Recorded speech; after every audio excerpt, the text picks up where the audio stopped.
श्री कृष्ण कन्हैया लाल की जय। श्री निजानंद स्वामी की जय। श्री प्राणनाथ प्यारे की जय। वर्णन करु रे रूह जी, हके तुम शिर दिया भार। अरस किया अपने दिल को, माहे बैठाओ कर श्रृंगार। माहे बैठाओ कर श्रृंगार। श्री कृष्ण कन्हैया लाल की जय। श्रृंगार ग्रंथ आरंभ होता है। इससे पूर्व सागर ग्रंथ था और उससे पूर्व परिक्रमा। तो ये सारे ग्रंथ एक दूसरे से जुड़े हुए हैं।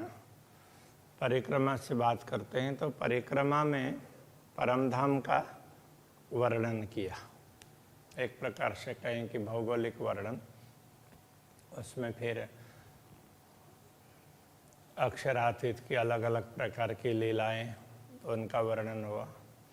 तो उसके बाद में सागर ग्रंथ, तो सागर में ये समझाया कि पूर्ण ब्रह्म परमात्मा का धाम परम धाम, इसका भी कोई पारावार नहीं है और वहाँ के दृश्य उनका भी पारावार नहीं है और अक्षरातीत धामधनी की शोभा है, उसका कोई पारावार नहीं है। सागर कहने से तो ये है जिसका कोई पारावार ही नहीं है और उनको मूल रूप से मूल मिलाव के साथ में जोड़ा कि सारी चीज़ें तो मूल मिलाव में अक्षरातीत धामधनी विराजमान है। राज्य और श्यामा जी ब्रह्मात्माएं, उसी में सब कुछ है।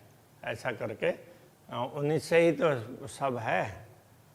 आखिर धाम परम धाम जो भी है उनसे ही है, इसलिए सारे सागर मूल मिलाव में ही हैं। इस प्रकार से तो उनका अलग अलग रूप में भी समझा दिया और वहीं बैठे बैठे वहीं हैं ऐसा करके भी समझा दिया।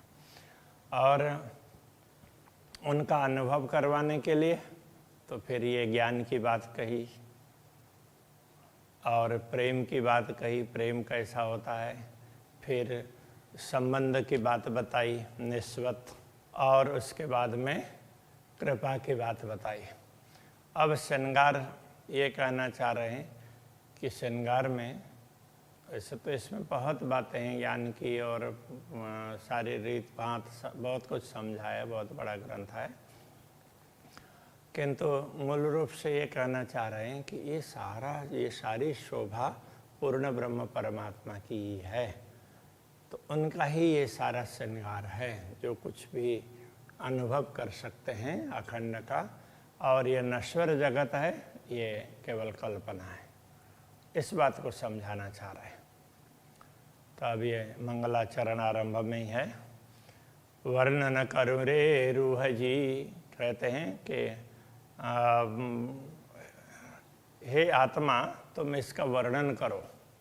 वर्णन करो रे रूह जी। तो आत्मा के लिए कह रहे हैं, हे आत्मा तुम वर्णन करो। हक़ तुम सिर दिया भार, पूर्ण ब्रह्म परमात्मा ने ये दायित्व तुम्हें दिया है। अरस किया अपने दिल को, माए बैठाओ कर श्रृंगार। तो तुम्हारे दिल को तुम्हें नश्वर शरीर दिया और उसके दिल को परमधाम बना दिया। उसमें स्वयं पूर्ण ब्रह्म परमात्मा विराजमान हो गए। इसलिए अब माए बैठाओ कर श्रृंगार, उनको पूरी उनकी शोभा के साथ में उनको अपने दिल में बैठाओ और फिर उनके श्रृंगार का वर्णन करो, उनके स्वरूप का वर्णन करो। तो ये सब पूर्ण ब्रह्म परमात्मा ने तुझे दायित्व दिया है, तुझ पर कृपा की है। आत्मा के लिए कह रहे हैं, अपने आत्मा के लिए। रूह चाहे वर्णन करूं, आत्मा तो चाहती है कि वर्णन करें अखंड स्वरूप की, अखंड स्वरूप का, और इस दुनिया में वर्णन करें, इस माया में। सुपन में सतस्वरूप की किन कई न हक सूरत। किंतु आज तक का इतिहास ऐसा रहा है कि इस स्वप्नबद्ध जगत में किसी ने भी पूर्ण ब्रह्म परमात्मा के स्वरूप की बात नहीं कही है। तो स्वरूप की बात करेंगे तो फिर श्रृंगार की बात आएगी, तो ऐसा कभी हुआ नहीं है। रात दिन बसे हक अरस में, मेरा दिल किया अरस सोए। रात दिन कहने का तात्पर्य सदा सर्वदा। वैसे तो पूर्ण ब्रह्म परमात्मा दिव्य धाम में ही रहते हैं, फिर भी उन्होंने मुझे ये दायित्व सौंपा, तो मेरे दिल में बैठ कर के उन्होंने इस दिल को भी धाम बनाया है। और परम धाम को छोड़ करके बैठे ऐसा नहीं है। जैसे श्री कृष्ण अवतार में भगवान विष्णु वैकुंठ छोड़ करके मृत्यु लोक में आए थे, तो ऐसे पूर्ण ब्रह्म परमात्मा परम धाम छोड़ करके आते हों, ऐसा नहीं है। तो परम धाम के समय के हिसाब से दुनिया में तो लाखों करोड़ों वर्ष बीतेंगे, उसके लिए तो वहाँ तो एक निमेष भी नहीं होता है। ब्रह्मा आत्मा के हृदय में वो ब्रह्मा आत्मा स्वयं को भूल जाती है, दुनिया को देख करके सब कुछ भूल जाती है। जैसे किसी ने किसी उसमें बड़े पर्दे पर कुछ दिखा दिया, कुछ दृश्य, तो उस समय वो किसी को इतना अच्छा लगा, अथवा तो जो भी हो इतना अच्छा लगा, तो उसमें वो कहाँ बैठे हैं, क्या कर रहे हैं, वो सब भूल जाएंगे। तो ऐसे अक्षरातीत पूर्ण ब्रह्म परमात्मा ने ये दुनिया दिखा दी, तो ब्रह्मात्मा सब कुछ भूल करके बैठी है। तो उसके उनके हृदय को भी, ब्रह्मात्मा के हृदय को उन्होंने धाम बना दिया। क्यों न होए मोहे बुझ रखी। हाँ, तो जब मुझे ये दायित्व दिया, सब वर्णन तुम्हें करना है, सदगुरु ने मुझे ये बताया था, तो मुझे ये सब समझदारी क्यों ना हो, तो ये वर्णन करने के लिए ऐसा हुआ न कोई होए। तो अभी तक किसी को ये दायित्व मिला परमात्मा की ओर से, और उसके द्वारा ये काम हुआ हो, ऐसा कोई व्यक्ति दुनिया में नहीं हुआ। कि न कायम द्वार न खोलिया अव्वल से आज दिन। अव्वल का तात्पर्य आरंभ, सृष्टि के आरंभ से लेकर के अभी तक किसी ने भी अखंड के द्वार खोल करके स्पष्ट ये अखंड धाम है ऐसा करके किसी ने नहीं बताया। सब ने अखंड है, ऐसा करके वो दूर है ऐसा बता दे, जैसे सूर्य है, चंद्रमा है, ऐसा करके। कोई वहाँ जा करके देख करके बता दे ना कि ये चीज़ ऐसी है, तो ऐसा तो नहीं हुआ। इस प्रकार से तो वो बता रहे हैं कि दूर से तो ये है वो है ऐसा बता दें, लेकिन वहाँ जा कर के देखे तो अनुभव होगा ना, तो ऐसा नहीं है। तो ये शोभा मुझे दी है, मुझे दायित्व दिया है, ये बताना चाह रहे हैं। कि न कायम द्वारा न खोले अव्वल से आज दिन, जो कोई बोलिया सो फनामी ने। जो किसी ने यदि अखंड की बात बताई, वो भी नश्वर जगत में बताई, उसको देख करके नहीं। कि न पाया न बकावत, न अखंड को यथार्थ में किसी ने पाया नहीं, तो दूर से है ये बताया, किंतु उसको देख करके बताने वाले ऐसे कोई नहीं मिले। अरस बका हक वर्णन सो बीच फना जिमी क्यों होए। इसलिए इस नश्वर जगत में अखंड का वर्णन नहीं हो पाया। अबल से आज दिन लगे, बका शब्द न बोलिया कोई। इसलिए सृष्टि के आरंभ से लेकर के अभी तक कोई भी अखंड की बात इतना स्पष्ट रूप से नहीं बता पाया। नश्वर और अखंड की तुलना करके बता रहे हैं, अंतर क्या है। ए चेतन कहावे झूठी जीमी, सो सब जड़ तो जान।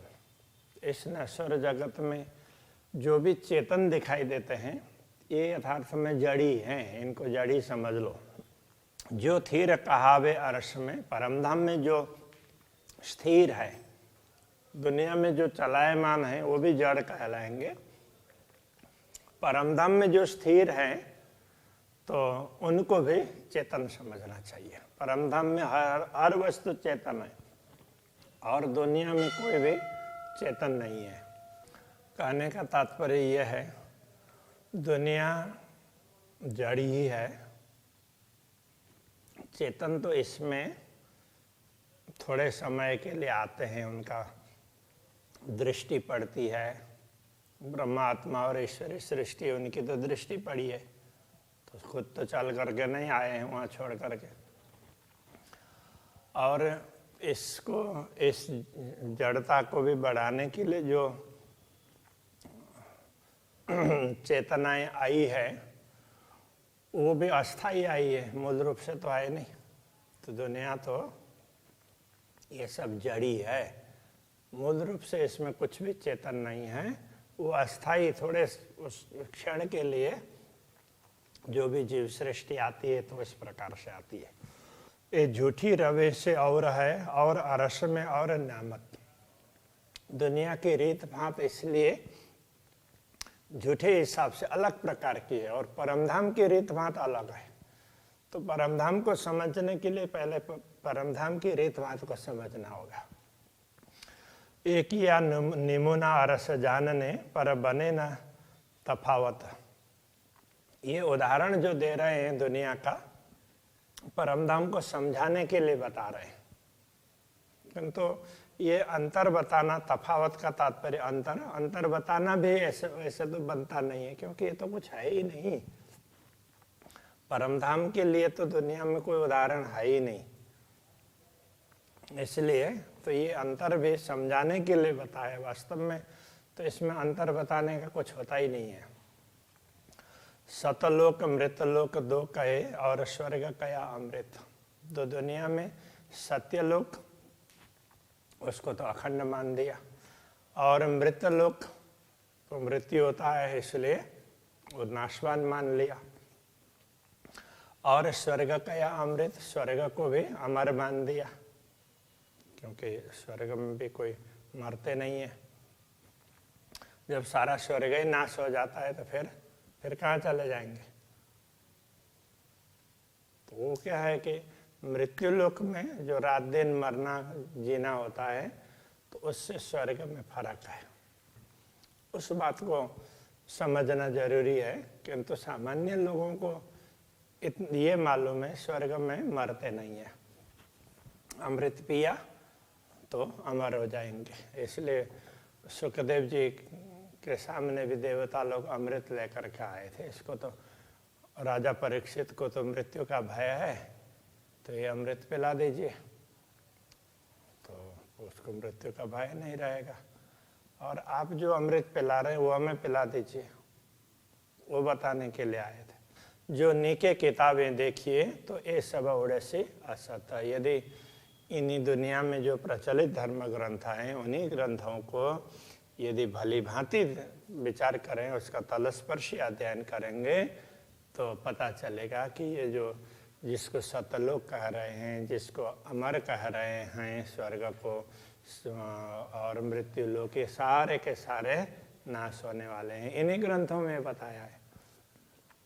इन झूठी जिमी में कहता हूँ साँच झूठ है दोए। इस झूठी जिमी में भी कह रहे हैं साँच और झूठ। यहाँ भी कुछ वस्तुएं काफ़ी देर तक टिकने वाली होती है, इसलिए वो सत्य जैसी लगती है, और जो कुछ चीज़ें हैं क्षण क्षण में बदलती रहती है, इसलिए वो असत्य जैसी लगती है। अब आगों अर्श के देखिए तब इनमें न साचा कोई। तो परमधाम की दृष्टि से देखा जाएगा तो दुनिया में कोई भी सत्य नहीं है। दुनिया की दृष्टि से देखेंगे तो कुछ सत्य लगता है और कुछ असत्य लगता है। परमधाम की दृष्टि से देखेंगे तो कुछ भी सत्य नहीं है। अरस हमेशा कायम, परमधाम तो अखंड है, सदा सर्वदा। ये दुनी न तीनों काल, दुनिया का अस्तित्व तीनों काल में नहीं है।